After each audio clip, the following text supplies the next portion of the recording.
In this video series, we are going to learn OSI reference model.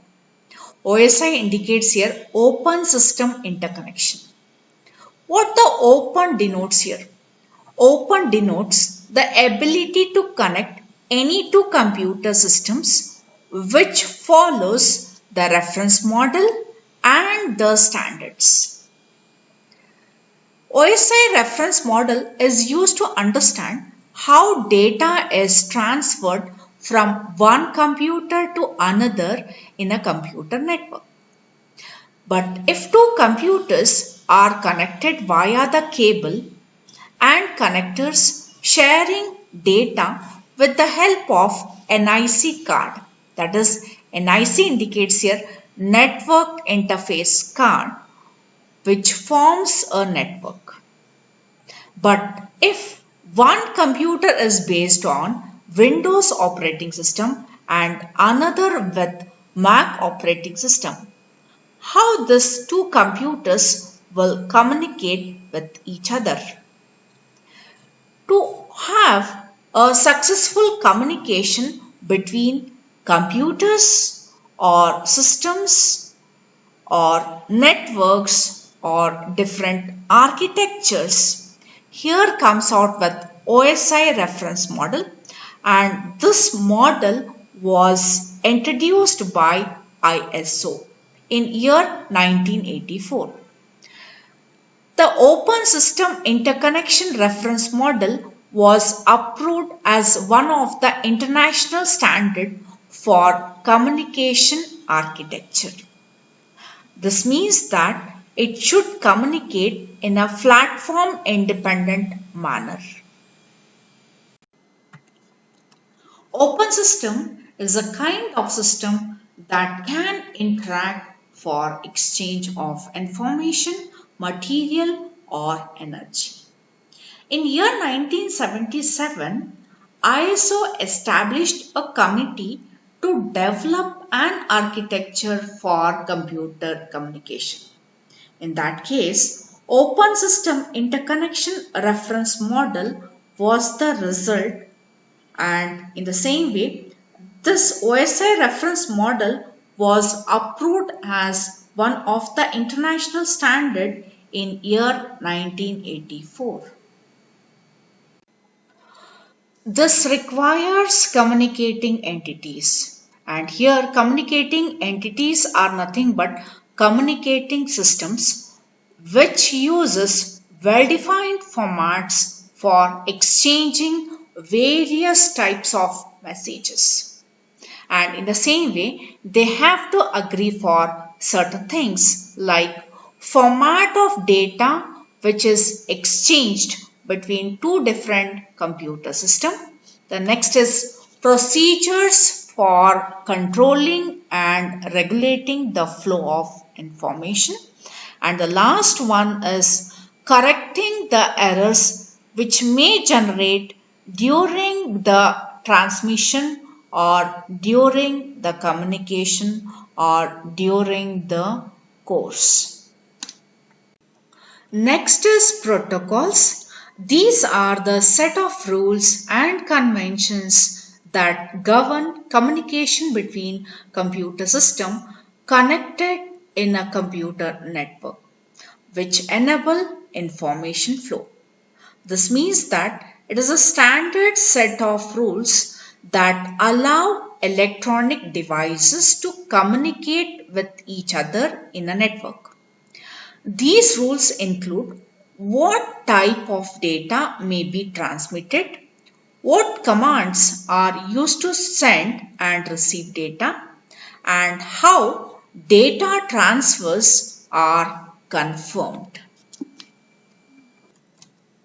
A protocol also must define the syntax, that is nothing but formats, and semantics, that is nothing but meaning of messages, and also specify the actions, that is nothing but procedures to be carried out on the occurrences of events and depending on the state. In OSI reference model, It consists of 7 layers: application, presentation, session, transport, network, data link, and physical layer. Via this particular picture, we can see the communication between two different computer systems. On one side, we can see there is a sending PC. While sending some information, this will first go to application, presentation, session, transport. This way, this will reach to physical, and down we have the communication media. And while receiving, the first it will taken by the physical layer, data link, network, transport, session, presentation, application, later back to the computer system. In this picture, we can see that the first 3 layers, physical layer, data link layer, and network layer, we call this one as a hardware layers. And the fourth layer here, that is transport layer, this one we call here the heart of OSI. And the last 3 layers, that is session layer, presentation layer, and application layer, this one we just call here the software layers. Coming to the next picture here, when we see this particular picture, each layer provides a service to the layer above it in the protocol specification. Each layer communicates with the same layer's software or hardware on others' computer. Next, here we can see here the first 3 layers we call here lower layers, and the last 4 we call here the upper layers. The lower layers, that is network, data link, and physical, are concerned with the flow of data from one end to another end through the network. But whereas in case of upper 4 layers of OSI reference model, that is application, presentation, session, and transport, are oriented towards services to the applications. Before we begin with the first layer, that is a physical layer, the OSI model was developed to facilitate interoperability between vendors and to define standards for network communication.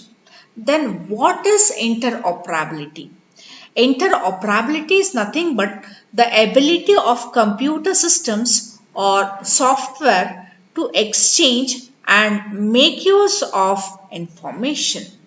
In the same way, in case of OSI model, divides data communication into 7 layers and protocols into groups of networking functionality to ensure interoperability within the communication system regardless of type of technology, vendor, and the model. Let's begin with physical layer.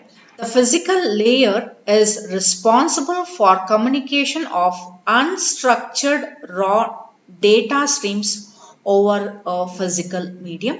In the same way, this also defines various range of aspects. The first one is this will check for electrical, mechanical, and physical systems and networking devices that includes or which includes specifications such as size of the cable or frequency signal, voltages, fluctuation in voltages, what type of topologies are used, whether they are using bus topology, star topology, ring topology, or mesh topology.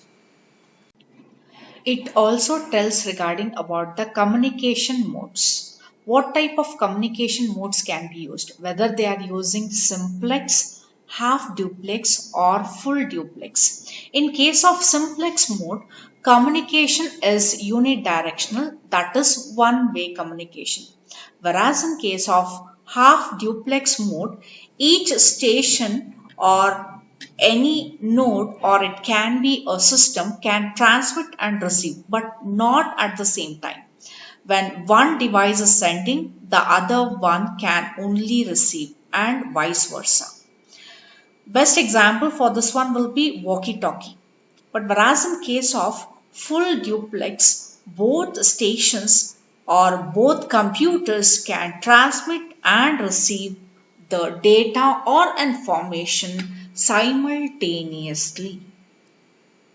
This layer also talks regarding about the hardware, including networking devices such as antennas, cables, modems, and intermediate devices such as hubs. This layer is concerned with data communication in the form of electrical, optic, or electromagnetic signals, physically transmitting information between networking devices and the infrastructure. Physical layer is a sequence of binary zeros and ones, and it converts this sequence into signals and transmit over local media. It can be an electrical signal in case of copper cable or LAN cable, light signal in case of optical fiber, radio signal in case of air. Signal generated by the physical layer depends on the type of media used to connect two different devices.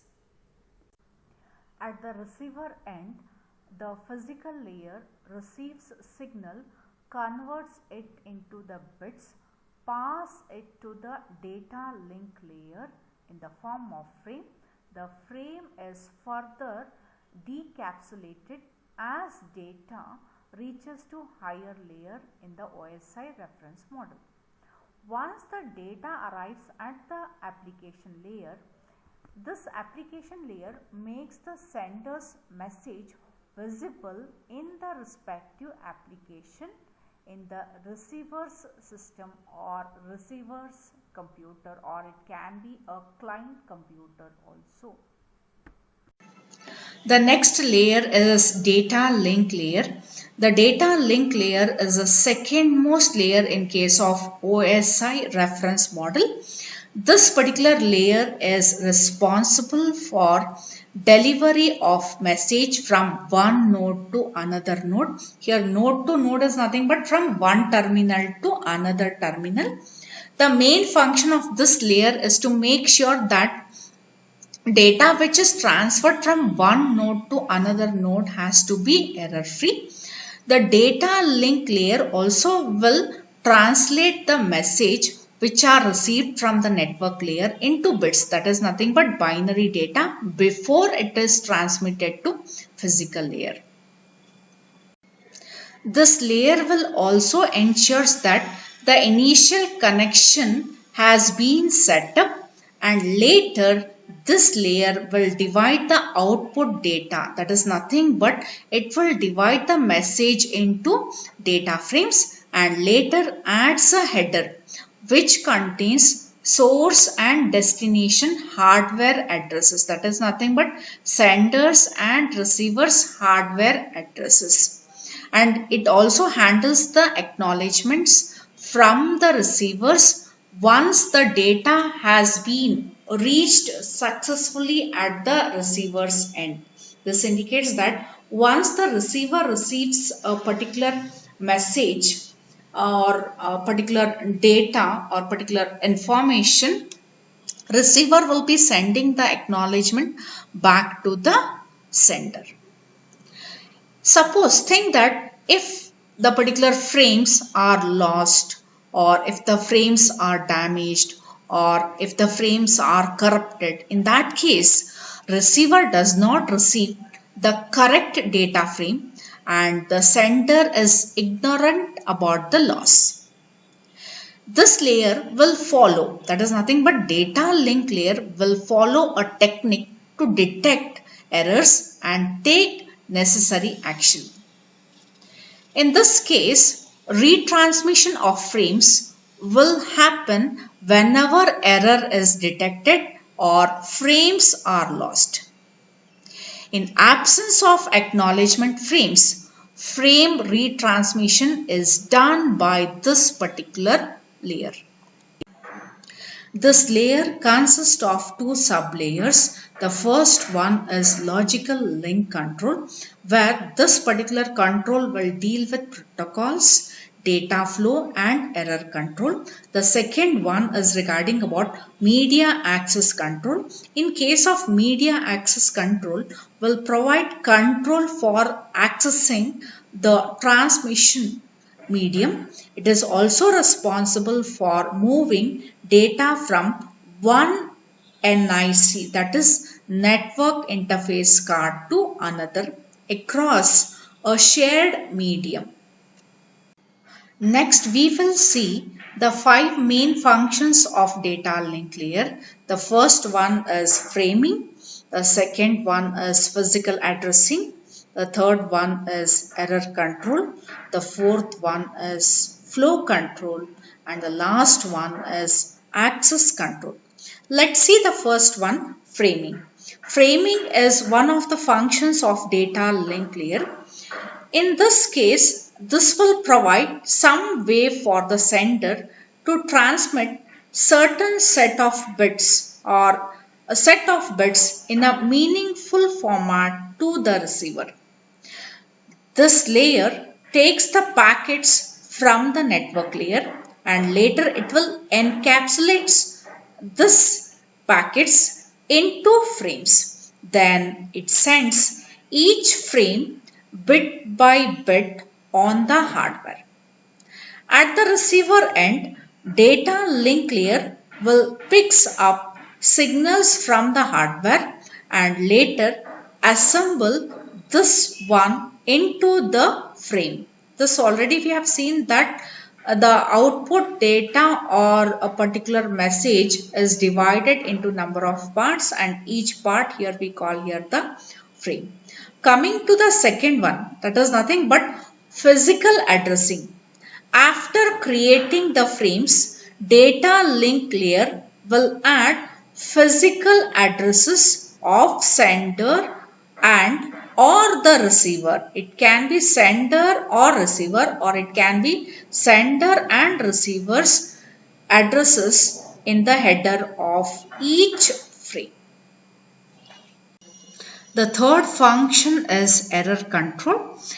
Error control in case of data link layer is some type of a process or a method of detecting the errors and later correcting data frames which are corrupted or which may be damaged or which may be lost during data transmission.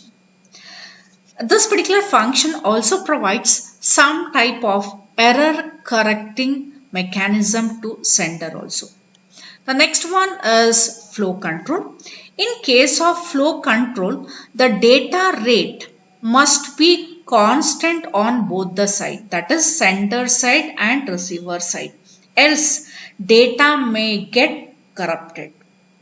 Thus, the flow control has to coordinate that amount of data that has been sent from the sender before receiving the acknowledgement. Stations are nothing but here two different terminals or two different nodes on the same link may have different speed or different capacity. The same way, this layer ensures that flow control enables both machine to exchange data on the same speed. The last function is access control. In this particular control, this will tell that when a single communication channel which is shared by multiple devices, in that case, media access control sublayer of data link layer will help to determine which device has control over the communication channel at a particular given point of time. The next layer is network layer. Network layer is a third layer in case of OSI reference model. Network layer works for the transmission of data from one host to other located in different networks. This indicates that it is responsible for delivery of data from the source to the destination network. This layer also is responsible for routing of data, but whereas in case of network layer, data will be in the form of packet. The main role of network layer is to move the packets from the sending host to the receiving host. The same way down we have the services. Some of the services or the functions are logical addressing, routing, internet working, fragmentation. Let's see the first one, logical addressing. Logical addressing, or even we can call it as an IP addressing also. Then what is IP? IP indicates here Internet Protocol Address. In case of Internet Protocol Address is a numerical label assigned to each device connected to a computer network which uses Internet Protocol for communication. But what the logical addressing will tell? It allows router. Then what is router here? Router is a small piece of network hardware which allows communication between your home network. It can be your computer system or it can be a laptop and other connected device and the internet. This indicates that router sends and receives data on computer networks. It is nothing but it's a networking device which forwards data packets. Coming to the logical addressing, this allows router to take decisions when a packet is received by this router. It will have both source and destination IP addresses. This indicates that it knows the IP address of source as well as destination. Source indicates here sender, destination indicates here the receiver. Coming to the routing. What is routing here? Routing is used to find best route for the packet to be transmitted. It determines the best route from the source to destination, and routing also manages the traffic problems like it can be congestion of data packets. The next function is internet working. This indicates that this layer facilitates interconnection between heterogeneous network. Then what is heterogeneous network? It's a network where devices are made by different manufacturers or computers run different operating systems. The last one is fragmentation. It is a process or method of breaking the packets into smallest data units which can travel via different networks. The same way, network layer has two different types of services. One is connectionless service, the other one is connection oriented service. This part we are going to see in the next layer, that will be transport layer. Remaining layers of OSI reference model, that is transport layer, session layer, presentation layer and application layer, we are going to see in the next video. Thank you. Keep watching the videos.